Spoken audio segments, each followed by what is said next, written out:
अवधूत चिंतन श्री गुरुदेव दत्त श्री स्वामी समर्थ महाराज की जय।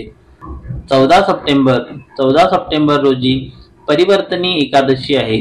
या दिवशी भगवान श्री विष्णूच्या वामन स्वरूपाची पूजा केली जाते। भगवान विष्णू हे हिंदू धर्मातील प्रमुख देवतांपैकी एक देव आहेत। श्री विष्णू हे नारायण आणि हरी या नावांनीही ओळखले जातात। हिंदू धर्मातील प्रमुख परंपरांपैकी एक असलेल्या वैष्णव पंथाचे ते सर्वोच्च आहेत। ब्रह्मा, विष्णू आणि महेश्वर यांचा समावेश असलेल्या सर्वोच्च देवतेच्या त्रिमूर्तीमध्ये विष्णूला संरक्षक देवतेचे स्थान आहे। वैष्णव परंपरेत भगवान विष्णू हे विश्वाची निर्मिती, संरक्षण आणि परिवर्तन करणारे सर्वोच्च आहेत। 14 सप्टेंबर ही भाद्रपद महिन्यातील शुक्ल पक्षातील एकादशी आहे। तिला परिवर्तनी एकादशी म्हणतात। या दिवशी भगवान विष्णूच्या वामन स्वरूपाची पूजा केली जाते।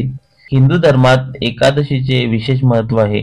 एकादशीची तिथी भगवान विष्णूला समर्पित आहे। दर महिन्यात 2 एकादशी येतात, एक कृष्ण पक्षात येते तर दुसरी शुक्ल पक्षात येते।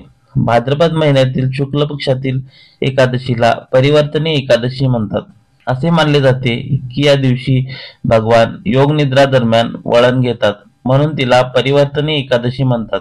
मान्यतेनुसार काही ठिकाणी हा दिवस भगवान कृष्णाची सूर्यपूजा म्हणून साजरा केला जातो। जाणून घेऊयात व्रताची पद्धत। या दिवशी एकादशी व्रताचा नियम दशमी तिथीच्या रात्रीपासून सुरू होतो। एकादशीच्या दिवशी सूर्योदयापूर्वी स्नान करावे, नंतर स्वच्छ वस्त्रे परिधान करून वामन किंवा विष्णूच्या मूर्तीसमोर बसून व्रताचा संकल्प घ्यावा। यानंतर विधीनुसार भगवान वामन यांची पूजा करावी। उपवासात अन्न खाऊ नये, फळे खाल्ली तरी चालतील।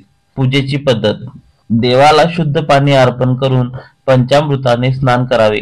यानंतर पुन्हा शुद्ध पाणी अर्पण करावे। यानंतर देवाला गंध, फुले, धूप, दिवा, नैवेद्य इत्यादी पूजेचे साहित्य अर्पण करावे। विष्णू सहस्त्रनाम याचा जप करावा आणि भगवान वामनाची कथा ऐकावी। यानंतर देवाला नैवेद्य दाखवावा आणि आरती करून सर्वांना प्रसाद वाटावा। परिवर्तनी एकादशी व्रताचे महत्त्व काय आहे ते आपण आज जाणून घेऊया।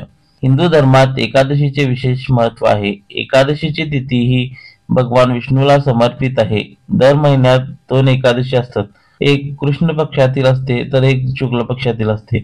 भाद्रपद महिन्यातील शुक्ल पक्षातील एकादशीला परिवर्तनी एकादशी म्हणतात। विष्णू धर्मांतर पुराणामध्ये म्हटले आहे की जो विधीनुसार परिवर्तनी एकादशीचे व्रत करतो त्याला वाजपेयी यज्ञाचे फळ मिळते।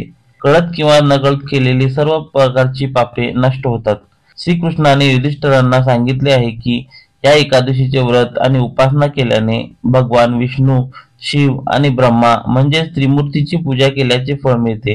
हे व्रत सर्व प्रकारच्या आपल्या मनोकामना पूर्ण करणारे मानले जाते। हा व्हिडिओ आवडला असल्यास लाईक, सबस्क्राईब आणि शेअर करा। धन्यवाद।